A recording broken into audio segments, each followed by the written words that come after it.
여러분 안녕하십니까? 사이언스 투데이입니다. 세계 최초로 인간형 로봇이 하프 마라톤에 도전하는 이색적인 대회가 열렸습니다. 총 21대 로봇이 참여한 이 대회에선 실제 사람과 같은 경로를 달릴 수 있도록 다양한 경사로가 포함되기도 했는데요.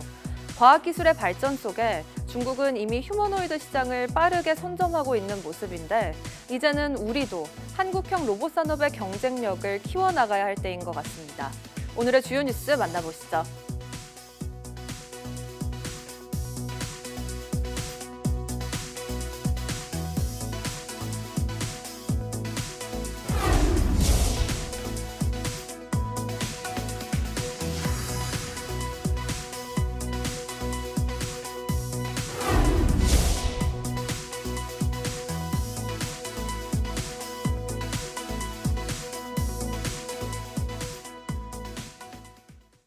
초음파를 활용해 무선 충전할 수 있는 생체 친화적 초음파 수신기가 개발됐습니다. 키스트 고려대 공동연구팀은 고효율 앞전 소재와 독자적인 구조 설계를 통해 구부러져도 성능이 유지되는 생체 친화 초음파 수신기를 개발했다고 밝혔습니다. 연구팀은 초음파가 인체에 영향이 적고 조직에 잘 흡수되지 않아 에너지 전송에 유리하다며 생체 조직 내에 잘 전달되지 않는 기존 문제를 해결했다고 설명했습니다. 또 초음파를 수신해 배터리 무선 충전을 실증함으로써 기술의 실용화를 위한 중요한 발판을 마련했다고 덧붙였습니다.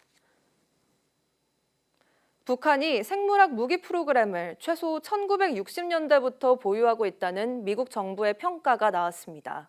미국 국무부는 현지 시간 16일 2025 군비 통제, 비확산, 군축 합의와 약속의 준수 이행 보고서에서 미국은 북한이 생물학 무기 프로그램을 보유하고 있고 생물 무기 금지 협약 제1조 및 제2조에 따른 의무를 위반하고 있다고 평가한다고 밝혔습니다. 북한의 생물학 무기 보유 시점을 최소 1960년대 이후라고 명시했습니다. 보고서는 특히 생물학 무기에 쓰이는 물질인 세균, 바이러스, 독소를 생산할 기술적 능력 보유 배경을 군사적 목적이라고 짚었습니다. 또 지난해 보고서와 마찬가지로 북한이 북한 국가과학원과 다른 출처에서 보고된 유전자 가위 같은 기술들을 활용해 생물학적 제품을 유전적으로 조작할 역량을 보유했다고 적시했습니다. 그동안 로봇은 주로 산업 현장에서 힘들고 위험한 일을 사람 대신 시키는 데 쓰이곤 했습니다. 그러나 인간과의 상호작용이 가능하고 그래서 고령화 시대 돌봄 영역에서 활용할 수 있는 로봇을 만드는 데 개발에 초점이 옮겨가고 있습니다. 홍주혜 기자가 보도합니다. 독일 자동차 업체 메르세데스 벤츠가 생산 라인에 시범 도입한 휴머노이드 로봇입니다. 인간의 동작을 모방하도록 설계돼 드릴이나 렌치 같은 도구도 척척 사용합니다. 기존의 공장 로봇들이 고정된 위치에서 작업하던 것과 달리 이리저리 움직이며 사람과 같은 공간에서 일할 수 있습니다.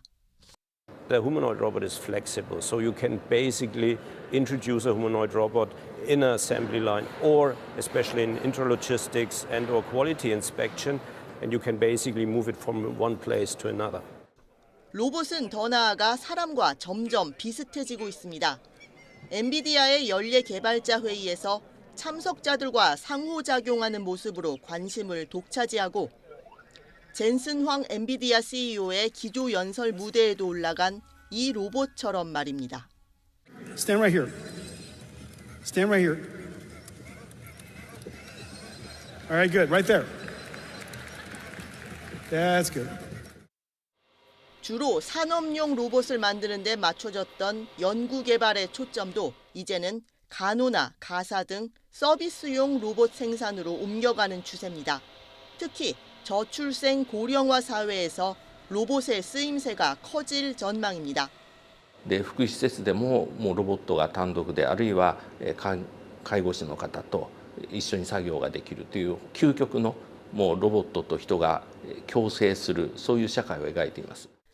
다만 돌봄 영역의 로봇에 인간의 따뜻함까지 탑재하는 건 숙제입니다. YTN 홍주혜입니다. 인간형 로봇들이 21km의 하프 마라톤 코스를 달리는 대회가 중국에서 처음 열렸습니다. 중국의 로봇 굴기를 뽐내는 행사이기도 한데 과연 기술력이 어디까지 왔는지 직접 볼까요? 베이징에서 강정규 특파원이 현장 취재했습니다. 인간처럼 두 발로 움직이는 로봇들, 운동화를 신고 조깅복도 차려입었습니다. 180cm 키다리부터 75cm 꼬마까지, 혹은 여성의 얼굴을 달기도 했습니다. 제법 잘 뛰는 경우도 있지만 갈팡질팡 걷거나 출발 10초 만에 고꾸라져 실려 나가기도 합니다. 这是现在有摔倒的情况了，对他们来说也是一个挑战。是。 옆 레일의 인간 마라토너들은 달리다 멈춰 스마트폰을 꺼내 찍고 응원도 보냅니다.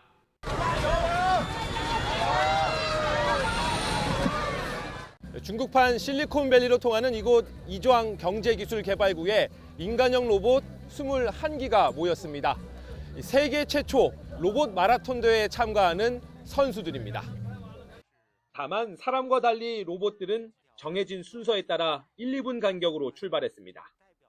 엔지니어와 조종사 등 최대 3명이 팀을 이루었고 녹화 장치를 착용한 동행 심판도 함께 뛰었습니다. 경사로에 모퉁이도 포함된 21.0975km. 하프코스 완주는 로봇에게도 힘들긴 마찬가지입니다. 곳곳에 배터리를 갈거나 긴급 정비를 할 수 있는 공간이 마련됐습니다. 로봇 주자 자체를 바꿀 수도 있지만 추가 시간 10분의 벌칙을 받게 됩니다. 첫 대회 우승은 2시간 40분 24초 만에 결승선을 끄는 행궁 1.2 맥스에게 돌아갔습니다. 机器人什么时候能够积极参加这种马拉松比赛？我觉得下一次，机器人以后在很多方面会逐步超过人类。跑马拉松只是其中一个方向。 또 투표를 통해 인기상과 혁신상 등을 나눠 가지며 중국 로봇들의 첫 마라톤 도전을 마무리했습니다. 베이징에서 YTN 강정규입니다. 이번 주 워싱턴에서 한미 재무통상장관이 참여하는 2+2 통상협의가 열립니다. 중국의 맞대응으로 미중 무역 협상이 교착 상태에 빠진 가운데 미국이 가시적 성과를 내기 위해 압박 강도를 높일 가능성도 제기되고 있습니다. 워싱턴 홍상희 특파원입니다. 트럼프 대통령은 지난해 대선 기간부터 한국은 돈이 많은 머니머신이라며 지금보다 9배 정도 많은 방위비 분담금을 내야 한다고 주장했습니다. 본격적인 관세 전쟁 이후엔 우리나라의 관세뿐 아니라 안보 현안까지 연계한 원스톱 협상을 요구하기도 했습니다. We pay for military over in Europe. You know, we don't get reimbursed by much. South Korea too. That's unrelated to trade, but I think we'll make it part of it because it makes sense. Be nice to wrap it all up in one package for each country. 방위비 분담금 문제와 함께 이번 주 한미 통상 협의에서의 관심은 조선업 협력과 알래스카 액화 천연가스 프로젝트 참여 협상입니다. 이미 알래스카에 실사단을 파견해 타당성 파악에 나선 데다 에너지 안보 차원에서 미국 LNG 수입을 늘리는 방안을 검토해왔기 때문입니다. 트럼프 대통령이 해군력 강화를 위해 추진하는 조선업 협력도 구체적으로 논의될 가능성이 있습니다. But we may buy some ships from other countries that we're close to and that do great jobs with ships, but we're going to start the process of rebuilding. 트럼프 대통령이 중국의 협상을 촉구하고 있지만 시진핑 중국 국가주석이 직접 대화에 나서지 않는 가운데 미국은 한국과 일본, 인도, 호주와 영국을 최우선 협상 대상국으로 지목하고 협상을 서두르는 모습입니다. 이르면 24일 한미 고위급 통상협의가 진행될 것으로 보이는데 가시적 성과를 노리는 미국과 통상과 안보를 분리해 신중하게 대응하겠다는 우리나라와의 줄다리기가 예상됩니다. 워싱턴에서 YTN 홍상입니다.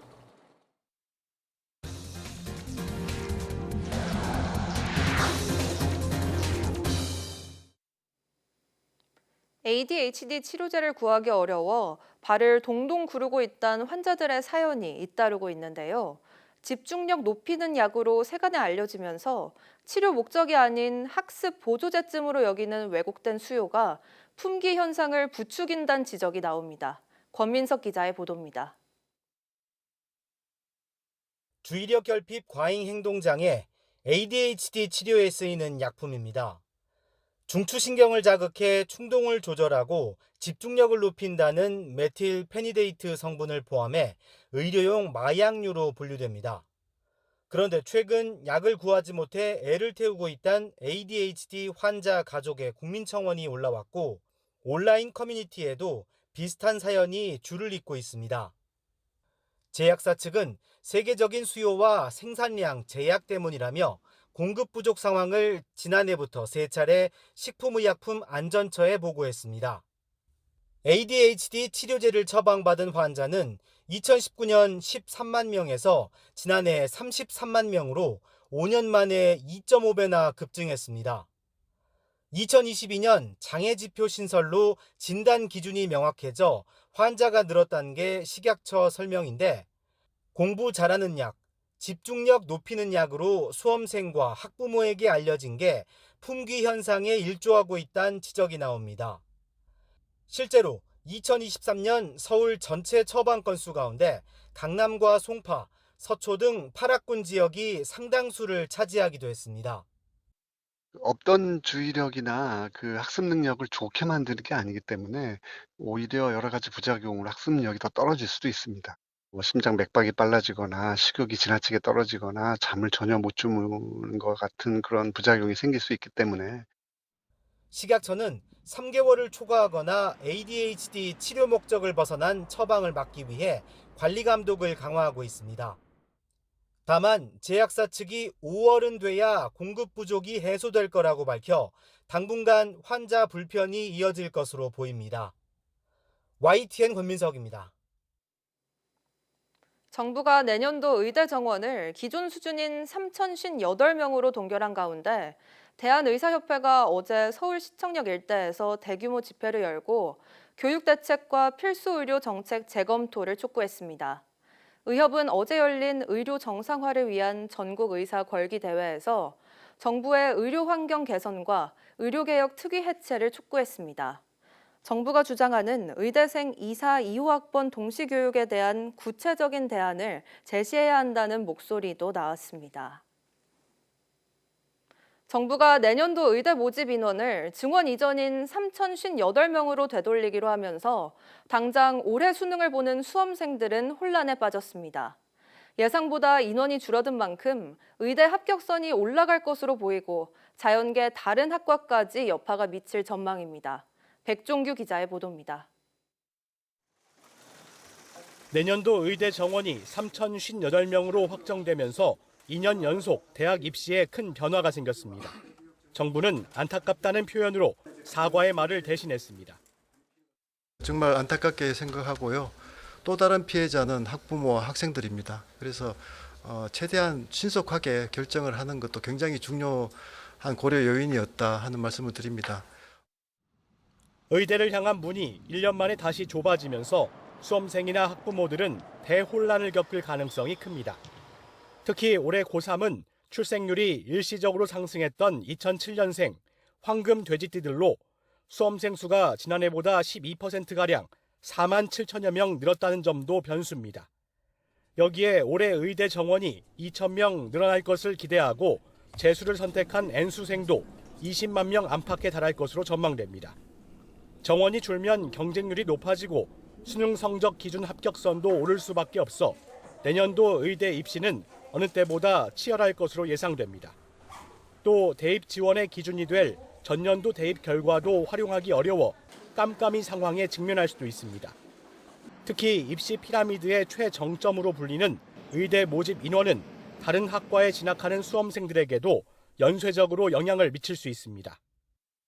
의대는 의대대로 합격선이 상승하고 또 자연계 일반학과 합격선이 또 영향을 받기 때문에 중위권, 중하위권 때 이르기까지 의대 모집 정원 축소의 영향은 상당히 좀 전방위적으로 크게 확대될 가능성이 높습니다.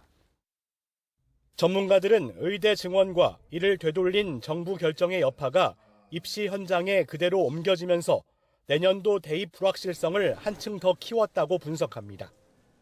YTN 백종규입니다.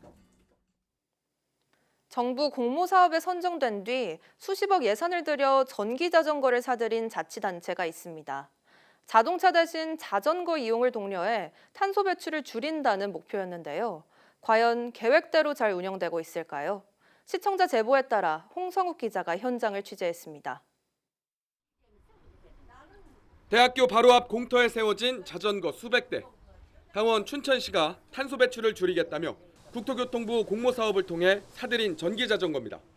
예산 20억 원을 투입했고 자전거 400대와 거치대 100개 등을 제작한 뒤 운영은 민간에 맡겼습니다.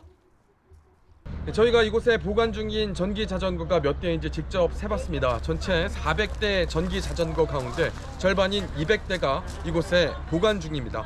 춘천시는 운영에는 아무런 문제가 없이 잘 이뤄지고 있다고 답했습니다. 지난 겨울 이용자가 많지 않았고 정비와 수리를 위해 절반 정도만 운영한다는 겁니다. 자전거도 거치대마다 보통 한 2대, 그럼 벌써 한 200대는 이제 배치가 되는 거잖아요. 그 정도 계획을 가지고 있는데 이제 그 현장 여건에 따라서 좀 유동적으로 움직이게 되어 있죠. 지난해 6월부터 본격 운영됐는데 대부분 사용하지 않아 먼지가 가득합니다. 멈춰있는 자전거 수백 대가 쌓여 있다 보니 마치 자전거 무덤을 연상시킵니다. 특히 예비사업 당시 먼저 산 자전거 100대는 추가로 산 자전거와 모델이 달라 무용지물이 된 상태. 값비싼 전기자전거가 방치된 이유는 뭘까? 일단 차량을 대체하기 위해 추진한 정책이었던 만큼 전기자전거를 이용하기 위해서는 개인 차량을 등록해야 합니다. 전기자전거를 타는 만큼 내연기관 차량 운행을 얼마나 줄이는지 자료를 수집하기 위해서인데 차가 없으면 아예 신청이 불가합니다. 국토부가 지침을 유지하고 있기 때문에 본사업 기간 중에는 이러한 서비스 행태를 변경할 수는 없고 그 사업이 종료된 이후에 사후 운영에 있어서 활성화 방안으로는 얼마든지 가능하다. 사정이 이렇다 보니 전체 이용 등록자 수는 670명이 전부고 그나마 차 없는 대학생들에게는 그림의 떡. 자가용이 있으면 잘 이용하지 않고 자전거를 많이 타는 학생들은 대신 사용하기 쉬운 유료 공유 전기자전거나 킥보드를 주로 이용합니다. 자동차 번호를 등록해야 되는 게 있다 보니까 그래서 이제 차가 없는 사람들 같은 경우에는 사용이 사실상 거의 어렵다라고 볼 수 있을 것 같아요. 엎친 데 덮친 격으로 공모사업이 종료되는 6월 이후에는 별도의 운영 예산이 필요한데 지방의회가 전액 삭감해 앞으로 더 큰 차질이 예상됩니다. YTN 홍서욱입니다. 국토교통부는 소방청, 한국교통안전공단, 현대차 기아, BMW 코리아와 손잡고 오늘부터 전기자동차 배터리 이상 감지 시 화재 신고 시범 사업을 시행합니다. 이번 사업은 전기차 화재로 의심되는 상황이 발생하면 소방청에 신속하게 신고할 수 있는 감지 신고 체계를 구축해 전기차 화재 대응 적기를 확보하고 화재 피해를 최소화하는 게 목표입니다. 지난해 8월 인천 청라 전기차 화재 사고를 계기로 마련된 정부의 전기차 화재 안전관리 대책 일환으로 현대차, 기아, BMW 코리아 등 주요 완성차 업체가 참여합니다. 대상 차량은 모두 4만여 대로 신고 체계는 전기차의 운행, 충전, 주차 중 모든 상황에서 자동으로 고전화 배터리 상태를 모니터링하고 화재 징후를 감지하면 고객센터에 자동으로 알린 후 관할 지역 소방서에 우선 신고하도록 구성됩니다. 소방서에 신고가 접수되면 연락처, 차종, 위치 등 차량 정보가 자동으로 전달돼 119 소방대원이 바로 출동하고 차량 소유자에게도 유선과 문자 알림을 통해 고전화 배터리의 화재 위험 상황을 안내하게 됩니다. 모든 화재가 그렇지만 특히 산불은 피해를 최소화하려면 신속한 상황 파악이 중요합니다. 산불을 감지해 정확한 위치를 추적하고 현장 상황을 실시간으로 소방관에게 전달하는 시스템이 개발됐습니다. 권영희 기자가 보도합니다. 인적이 드문 숲에서 작은 불씨가 피어오르더니 금세 연기가 바람을 타고 퍼져나갑니다. 나무에 달려있는 화재 감지 센서가 산불 발생을 알아차립니다. 곧바로 근처에 있는 자율주행 AI 기반 드론이 화재가 발생한 위치로 날아갑니다. 지리적 좌표, 비디오와 적외선 이미지를 포함한 화재 정보를 소방관에게 보냅니다. We saw a combination of SilverNet, the solar-powered gas sensors that detected the fire within minutes, delivering on our promise of ultra-early detection of wildfires. But now, combined also with SilverGuard, the first prototype of an autonomous and AI-enabled drone. 산불 감지 시스템은 무선 네트워크로 연결된 태양열 가스 센서를 사용해 연기가 나는 단계에서 산불을 감지합니다. 센서 하나가 축구장 크기의 영역에서 산불을 파악하게 됩니다. 현장에 도착한 드론이 보내는 각종 정보를 바탕으로 소방관의 배치 규모와 위치를 정할 수 있습니다. And with Stride SilverNet and SilverGuard, the firefighters can be faster and more efficient and have a higher chance of preventing disasters. 최근 우리나라에 큰 피해를 입힌 산불에서 보듯 기후 변화로 인해 산불은 더 자주 발생하고 더 빨리 번집니다. 산불과 관련해서는 시간이 가장 중요할 수밖에 없습니다. 산불 감지와 위치 추적, 모니터링까지 일괄적으로 최단 시간에 해낼 수 있는 시스템은 신속한 산불 진압에 큰 도움이 될 전망입니다. YTN 권영입니다. 미국 텍사스와 오클라호마 일부 지역에 토네이도를 동반한 폭풍우가 몰아치며 이틀 동안 3명이 숨졌습니다. CNN과 AP통신 등에 따르면 현지 시간 19일과 20일 텍사스 중북부에서 오클라호마 중동부에 이르는 지역까지 폭풍우 구름이 느리게 이동하면서 폭우와 우박, 토네이도를 일으켜 도로가 끊기고 차량이 물에 휩쓸리며 3명이 사망했습니다. 미 국립기상청은 19일 하루에만 오클라호마 중남부에서 5건의 토네이도가 발생하는 등 17건의 토네이도가 확인됐고 19일에서 20일 이틀간 많은 곳은 100mm의 폭우가 내렸다고 밝혔습니다. 또 초기 피해 조사를 통해 이번 토네이도가 최소 EF1 등급으로 시간당 138에서 177km의 최대 풍속을 기록했다고 설명했습니다.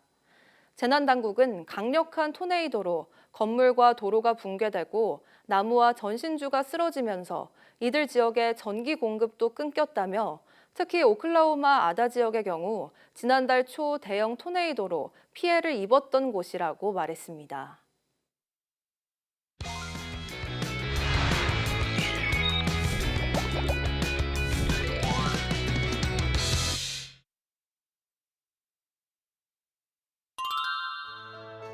제일 큰 매력은 아무래도 세상에서 아무도 모르는 거를 아무도 모르는 사실이었는데 제가 이제 처음으로 하나씩 뭔가 새로운 지식을 알아가면서 또 이제 그럴 말미암아서 인류 전체한테 저 이전에 59억 명은 모르고 있었는데 제가 처음으로 뭔가를 알려줄 수 있다는 사실에 되게 보람을 많이 느끼고 또 그게 과정 자체가 아주 재밌기 때문에 이렇게 직업적으로도 하게 되는 것 같습니다. 항상 자랑스럽게 생각하고 있습니다. 단 한 번도 없으실까요? 단 한 번도 없습니다. 한국의 어느 부분에서 바뀌었으면 하는 점? 연구자들에게 더욱 다양한 지원을 해줬으면 좋겠다는 바람이 있습니다.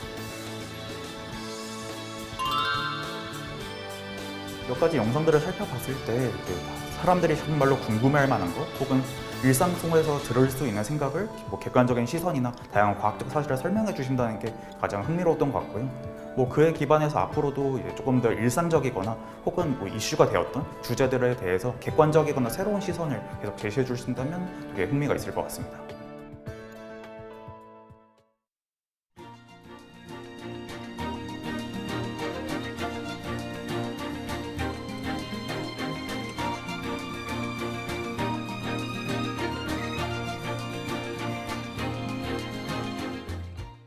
(4월 21일) 오전 사이언스 투데이 마칩니다.